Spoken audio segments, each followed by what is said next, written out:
Hi, and welcome to Matt Holman Talks Mental Health, the podcast where I have the opportunity to catch up and chat with amazing humans. Today, I'm so happy to introduce Sha Hussain to this conversation. Welcome, Sha. Hi, Matthew. Thank you for having me. You're more than welcome. Great to see you. So, as I always do, just a quick introduction from me, and then I'll ask you to do the proper introduction, please. Sha and I have met through social media community, LinkedIn in particular. Sha's been following some of my work, and it's been great to sort of have a conversation in that world. The beautiful thing about the podcast is bringing those conversations to a real conversation, a chat. So today, Sha's going to have a great conversation around mental health and the work that he's doing. One of the things that's fascinating is that Sha works in a very similar sort of role to me in the sense of building communities and the understanding and awareness around mental health and supporting organizations around well-being as a whole concept. So it's going to be a great conversation. Sha, you do the proper introduction. Pleasure to see you. Thank you, Matthew. Yeah, well, with me, there's so much to talk about. So I'll try and be brief, otherwise we might be here all day. So I think I'll just start off and say, look, I'm 48 years old. I spent 16 years in marketing and media, had quite a successful career up until about 2015. Around 2009, while I had that career, I got into health and well-being, fitness for myself, because being in the media world, it wasn't a very sort of conducive to healthy lifestyle. A lot of drinking, smoking, fancy restaurant. I like to call it the lavish period of my life. It was fantastic traveling the world, which I still like to do. But the unhealthy lifestyle wasn't the thing that I was enjoying because it was catching up with me. I was getting older. So started running, going to the gym. Fast forward to 2015, I'd run quite a few marathons by then. To date, I've run 20. And just like on that journey of going to the gym and becoming healthier and fitter, learning that the things that we put into our body, how that makes you feel and the impact that has, that the benefits that I was reaping from a good exercise regime, dieting as well, sleep, meditation. So I came across all of these things in abundance during those 6 years. And then a thought came to me like, actually, I think I want to do something a bit different than media after 16 years. I thought, I don't want this to define my life. This has made a difference to me, health and well-being. So I want to make a difference to society or to the sector I came from. This was the thought in my mind. So I took a year out, best part of a year out researching. Towards the end of 2016, I launched the Wellness Movement. We're an organization set up to humanize the workplace on a mission to enhance employee and organization sort of lifestyle, culture, behavior. And, I've assembled a team of many market-leading wellness professionals to help me do this. And, we do this across mental health, sleep, nutrition, mindfulness, physical activity, laughter. We all need joy in our life and recreation. So we've got 7 pillars. So that's one thing that I do is helping corporate organizations and public sector organizations to enhance that corporate lifestyle, help their employees' health and well-being. In addition to that, as I said, I'm a runner. Incidentally, when I started my company end of 2016, within the first 6 months, this is quite ironic, my mental health took a dip. Because I was in the new sphere and I was a little bit lost, trying to find my feet. It was hard to sort of break into organization, get them to see my side of what I was trying to achieve, trying to support them with. I didn't really have that many credentials in the beginning, other than my personal journey, my story of health and fitness. So my mental health sort of went for a dip. I started to get insecure. Financially, I was thinking, am I going to survive this? Is this going to work out for me? The worst thing about it was I kept it to myself. I didn't share how I was feeling, which is not good news, and it's not something that I recommend. So I held on to that for 2 years. And then after 2 years, October 2018, around World Mental Health Day, I spoke out about my mental health to close friends and family and said, look, I've been holding on to this for 2 years. By doing that, it sort of released me from a burden that I had. These dark clouds which sort of engulfing me started to sort of disappear. I still obviously do have some, I still have to manage my mental health every now and again. I still have dips, but so much better for talking about it. And off the back of that, I created a community along with some fellow runners called Be More You. I'm wearing the t-shirt today. And Be More You, we're a collective of runners who are passionate about community and mental health. we're on a mission to raise awareness for mental health in the global running community. We've done a lot of events already in our short 2 years since I spoke about my mental health. Mm. And we actually create safe spaces for runners to come to be their authentic selves, a place where they can come to listen, be heard, or just be present to the moment and learn new skills to improve their mental well-being and their outlook on life. So I've been running those sessions on Zoom actually since March last year, the first lockdown. So we've been growing that community. And off the back of that, I've managed to create a series of workshops called The Safe Space, which I've been taking to my corporate clients. So that's just a little bit about me. Probably quite a lot to digest there, but Yeah.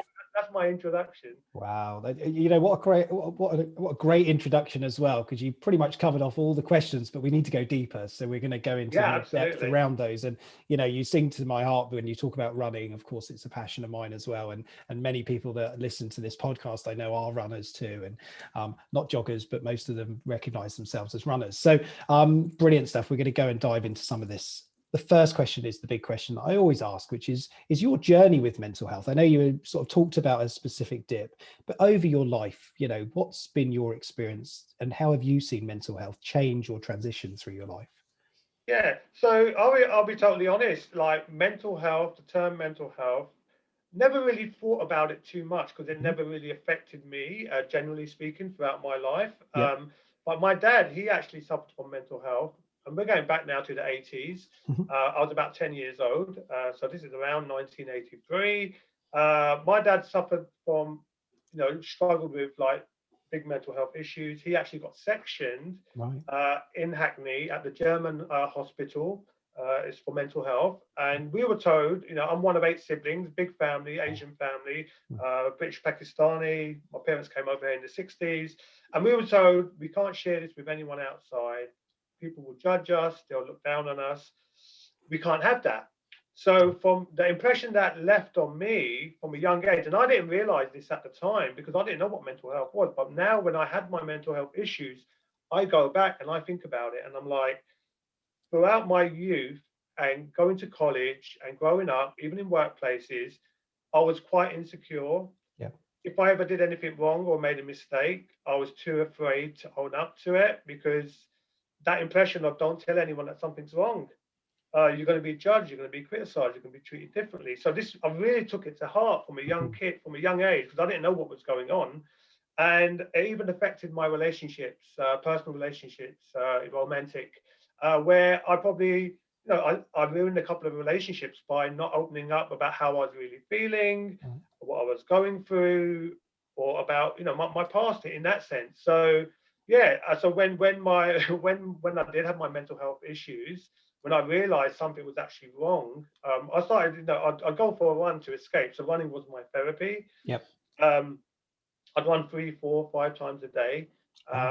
I did in 2016, 2017, I ran 6 marathons. I also ran the Speed Project, which is a relay race from Los Angeles to Las Vegas with 8 people. And so running was my escape. It made me feel great. It made me feel good. I could forget about, how I was feeling, on the mental health, from the mental health aspect. But then obviously when I would go back home to my flat in Wapping, and it's just me and my computer, and I'm still trying to build a business, I'd be like, no one wants to talk to me. Why would anyone want to talk to me? Who am I? What credentials do I have? So I started to doubt myself and question myself. And I'd jump into bed and just sort of will the day away. I hope the day goes away. And in the evening, I'd get up. I'm like, okay, I'll go for a run, and then I'll have some dinner. Lucky for me, I was part of a running community in East London. So we'd meet up twice a week, Tuesdays and Thursdays. Tuesday, everyone meets up. There's about 100 of us. We'll split up into groups. We'll go for a run, have some banter. It's fantastic. Go for bagels in Brick Lane afterwards, just to have a bit of a laugh and a cup of tea. Thursdays was track. So just running the Oval Office, basically. Yeah, I love it. Yeah. So that was fantastic. And so I was always running, but then I was always coming back to my mental health issues. And it was like, it just got worse over time until it got to a point where I had a meeting with Richie Bostock, who's a breathing coach. We had a meeting in the Hoxton Hotel. He was going to come on board with the wellness movement, and we was going to do some workshops for some of my clients because breathwork is really popular right now. Yeah. And he asked me a question, and he said to me, "Shah, what does the word happiness mean to you?" And it was at that moment when I realised that I wasn't happy. Okay. And that was like the sort of at a point where I realized I'm actually going through stuff. I'm not talking about it. Before I just trying to will it away and hoping it would go away. I'd say things to myself like, maybe this is as good as it gets. This is me now. I'm always going to have these sort of issues with mental health, these sort of Mm. dark clouds, this feeling something heavy, this sort of feeling of worry in my stomach and not knowing why I was worried. It's like it's very strange to explain. I don't know how to explain it, to be Yeah. honest, other than it was just a dark place. And then when he asked me what happiness was, and I just said, I don't know, I don't know if I can answer that because I'm not very happy right now. Yeah. So that day I left Shoreditch, got on the train, went home, sat in my office and had a cry to myself. So the first time I cried for a long time, Mm. but it wasn't tears of sadness. It was tears of happiness because I realized I wasn't happy, and I had something to do about it. Right. I need to do something about it. Yeah. So I cried, and it's quite weird. That day on the way home on the tube, I got a message from a friend saying, "How are you?" And normally I'd say I'm fine, I'm okay. That old Yeah. chestnut that we all Yeah. say, that bit stiff British upper lip. Yeah. And I said, yeah, I'm not great. I'm not great. I didn't tell Yeah. him too much. I said, I'm not great. And then went home, had that cry. And then from that moment, I went down, sat down with my mother, and I said, look, Mum, this is who your son is. This is what I've been through Right. all my life. Never shared things, how I was feeling. She tried to blame me, saying you was a naughty child. Oh, Then she right. tried Okay. to apologize and said, I'm sorry for what I've done. And I just said to her, look, this is not about me trying to blame anyone. This is me telling you who I am. So maybe if Yeah. you didn't understand your son fully, maybe now you can get a good understanding of why I was how I was, because I was stuck. Yeah. But now I'm a bit more. Hopefully, I'm a bit more agile now. I'm becoming a bit more agile in my outlook on life, personally, who I am, and trying to become a bit more open because I was very closed when it came to like personal feelings, how I was feeling. Positive stuff I would always radiant. Yeah. Negativity, put the wall up. Defense mechanism. Wow. What a story. I think it's fascinating because at that point it sounds like that was the moment you were not denying, or you weren't in denial around having some challenges. Maybe is that a fair assumption? Yeah, I just thought I've been going through this on my own Yeah. for 2 whole years, struggling, Yeah. not knowing how to get out. Not the thought didn't even come to my mind that I should share it with someone. Mm. It's not that I thought they would judge me. Just subconsciously, it just never came to me like I should talk about it. Yeah. It felt like it's something I need to deal with. Yeah. And that represents so many people today, doesn't it? And you'll see that from the work Yes. you do, and I definitely see it from the work I do. And for anybody listening, if you are feeling that way, I think Shah's just given you a bit of light there around having that ability to say it to somebody, or to say it out loud, or to put it out there is a process that we all need to try and go through. Take ownership of that. Your story is your story, right? Yeah, the importance of talking about mental health is multifold, isn't it? It's like by talking about how I feel, straight away I sort of relieve myself of what I'm going through, and not entirely, Mm. but you do release, a problem shared is a problem halved. Yeah. People say that, and it's true. It's not, a wise person said that. It's not just a quote. Mm. Also, by opening up about our mental health and how we're feeling, we're unconsciously giving other people permission to do the same. Yeah. So we're breaking down that stigma. Brilliant. And it's also an opportunity to get help, because once you've spoken about it, it's like, okay, now that I've spoken about it, now maybe I can get something done about it. Mm. So there's so many positives to talking about how we're feeling. Yeah. When good things happen, we want to celebrate and share it with the world. Yeah. But when bad things happen, we want to hide away and curl up into a ball and over-identify. I think it's just us. Everyone else is leading a perfectly normal life. It's just me that's struggling in this way. But the reality of the situation is we're all imperfect. We all lead imperfect lives. We all have issues, our own little shenanigans, whatever are going on in our lives. Yeah. But we all have it. It's common humanity. We all Yeah. go through things. Yeah, definitely. And the thing that I find fascinating is this thing about we have the highs, the positive, the positive things going on, the excitement and they're all mental health as well, right? They all relate to our mental health because they're the things that make us feel good. They're the endorphins that we release when we go for our run. They're the things that we feel happier about. And I'm not saying we're always feeling happy, but that's something that we have as part of our sort of armory, I guess, is the ability to use positive experiences to have a positive mental experience of life as well. And then the things happen, the challenges, the announcements are made, the restrictions are get thrown upon us, and chaos ensues, right? And that's the challenge. So I want to evolve this conversation because I find it fascinating. You've been through this moment where you've sort of taken ownership of your mental health and what was going on. How did you come out of that? What happened? And I know there was that catalyst moment where you sort of had that breakdown and you spoke to others. Did you do anything else? Was there anything else you had to change in your world at that point? I think it's difficult to put my finger on it, if I'm honest with you. Okay. You put me on the spot, so I don't want to give the wrong answer. No, but yeah, I don't know is the honest answer. Okay. But I think it's probably talking about it made me feel better. Yep. And then immediately a thought came to me, and I've always been this kind of person. I want to help other people. Okay. So my thought was, if I went through this, and I was part of a running community, and I still am, how many other runners is there that are going through the same thing? Yeah. So I thought, why don't I start where I am and create a safe space for runners to come where they can be themselves and talk to them about, look, Brilliant. we're going through stuff. We all are. And I'm your prime example here. I'm talking about what I've just been through for 2 years.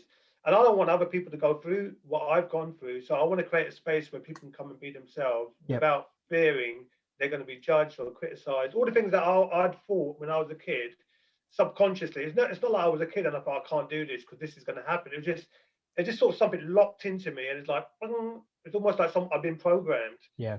And then throughout my life, I just behaved in a certain way. Yeah.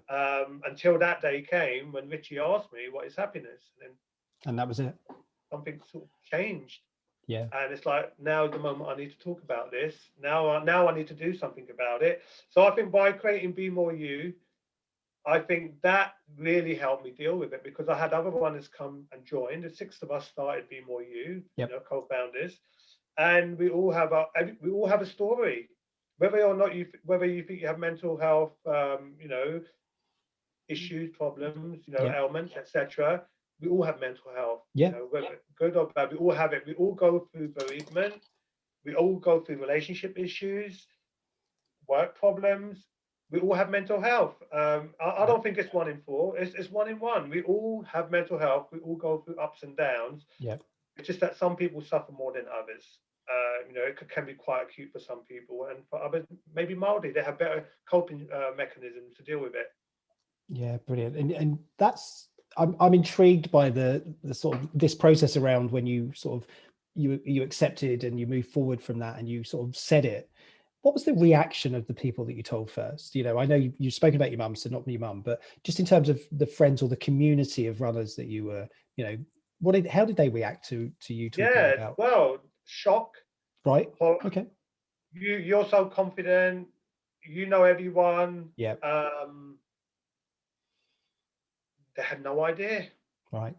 Because it's all, no one knows, do they? Because it looks like everything looks normal to them, because you're behaving like you normally would when you see them. Because I'm happy to see my friends, my community. So I'm gonna, because I am truly happy to be there. So they don't really notice it, because of your behaviour is like quite positive.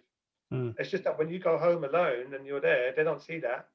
Yeah. When you're curled up in a ball in your bed, trying to will away these dark sort of thoughts and feelings that you're having, they don't see that because you haven't told them about that. But when you do tell them about it, they're like, okay, we had no idea. It was a shock, really. Yeah. And to be honest, because obviously people are listening here and they're like, well, if I talk about my mental health and if I'm going through something, how are people going to respond to me? Yep. Well, the response was warm. Yeah. It was a warm response. It was kind. It was welcoming. It was supportive. It was compassionate. It was empathetic. That's what it was. Even though they had no idea, they wanted to be there for me. They wanted to listen. They gave me time, Yeah. and I was able to, and that's what made me feel better as well. Now coming back to your question, now that I'm talking about it, I'm feeling it now. Yep. So by that helped me overcome by talking about it, and the reaction I got from others, that support, and that's what really helped, by knowing that I wasn't alone, Brilliant. and And I not just what I was going through, but there was actually people there that wanted to help me and support me. Yeah, you know what, I'll be honest with you, you saying that, and I feel quite emotional about that actually, because it's what happened when I struggled, when I talked to people, and that's what I see a lot of people going through is having that first opportunity to say it is so important, and never fearing what's going to happen next with it, in the sense that actually it is a warm reaction that you often get, or you do get. And you know yeah, it's hard. I did feel really emotional you saying that actually, so thank you for sharing that, and being open about it, because that's what this is about, isn't it? We've got to learn to be genuine about ourselves.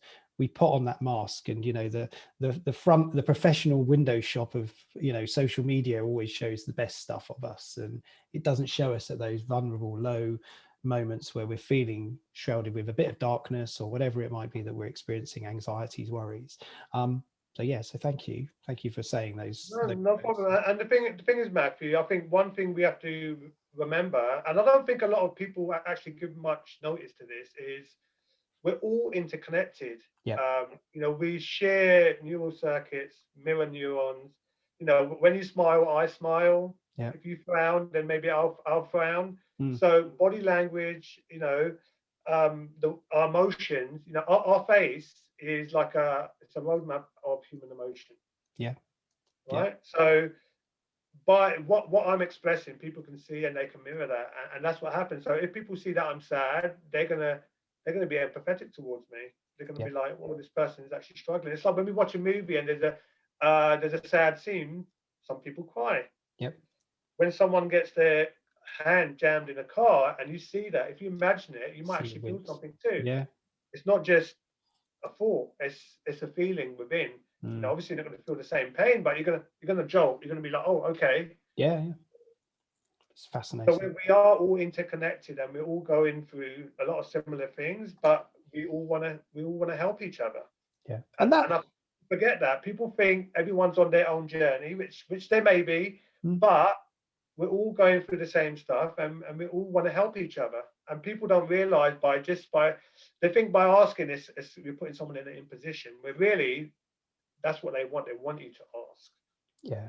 And you're right, it is true. And I think what you're defining very clearly here is this thing about community and supporting within communities. And that's a big part of what you do right now with your, Be More You community and the work you do within the wellness movement. You want to build those much wider and bigger and broader community sort of aspects to them, don't you? So let's talk about that. Just, we've got a few more minutes left in this, but I do want to talk about the work you do, because it is really a critical moment now, especially for companies. We had this really good conversation before we recorded this around, what workplaces have done to support people's well-being, and some companies, obviously, we know haven't done anything and now they're scrambling. But what do you see? How do you sort of help those conversations?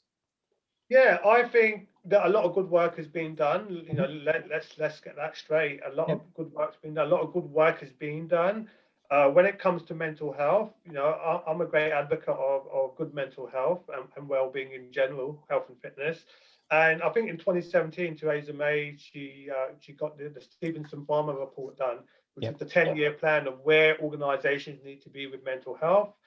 And I think one of the third, I think there were 6 points for small to medium enterprises, and for larger organizations, there's a few more. And the third point on there was organizations need to create a space where people can have open conversations about how they're feeling, about their mental health. Mm-hmm. And I think that's the key thing that organizations need to do. And I think some are afraid to do it because I don't know why, but they're just afraid to create that space. but some people are embracing it as well. So obviously it's going to take time to do this, but people are stepping up. But then there's smaller organizations that need support. And I guess the larger organizations, they have a role to play. Again, in the Teresa's report of the Stevenson Palmer report said Yep. that larger organizations, they should support smaller organizations like suppliers, for example, give them resources that you're using yourselves. If you can help them in some way, help them as well. So a lot of good work is being done. For myself personally, I've actually created my own series of webinars, which is called the Safe Space, and that's getting people together from an organization, because right now we can't be in the office, can't have that office banter, can't go for that lunchtime walk or that drink on a Friday night, or perhaps a meal to catch up and have that banter and talk about life. So a lot of things aren't happening which are normal like that. So with the Safe Space webinar, it's about bringing people together, colleagues together in a space where they can feel safe to talk about how they're feeling with one another, and helping them realize that we're all in this together and we're all going through the same stuff. And that really helps, because they don't feel like they're alone anymore. And then there's less chance of them over identifying when they realize, look, we're all going through stuff right now. Yeah. So I think it's really important for companies to create a space for people to have open conversations with one another about how they're feeling, like we do with our friends and family. Yep. Because a company is a community. It is. It is. Yeah, absolutely. Do you see that companies are starting to acknowledge that they are communities, or do you still think that they're just different? Yeah, I think some are. We can't paint everyone with the same brush. There's some organisations go much further than others. Yep. I work with a lot of organisations, and I can see the sort of the difference as well. I'm not going to obviously point out any companies here. No, don't. Yeah, we don't need any legal issues now. Having a set of behaviours which you want your staff to abide by, and what are the companies sort of inherently like? Perhaps speaking up, listening, support. There's so many things that you can do. If it's embedded in the culture, if we can humanize the workplace, allow people to have this word work-life balance. I don't agree with it, especially now. It needs to be work-life integration. You can't have 8 hours of work, 8 hours of sleep, and 8 hours personal life in a day. That doesn't work. No. It's while you're working during the day, you might need to go and feed your cat. you might need to, if the kids at school aren't at school and they're homeschooling right now. So what happens? You can't just leave them and do 8 hours of work. It's like it's a life work integration. That's what it needs to be. And I think companies, well, I won't say a lot. Some companies are starting to wake up to that fact. And I think, in the future, there'll be case studies on this. There'll be some academic studies on it, and they'll find that this is how it's going to work in the future. This is the right way forward. Yeah, well, absolutely. I think that's going to be the case as well, the work-life integration piece, because it is so important right now for so many people juggling, lots of different balls, life, work and home and gosh, and everything that they need to do, homeschooling and stuff. So it's such a critical conversation.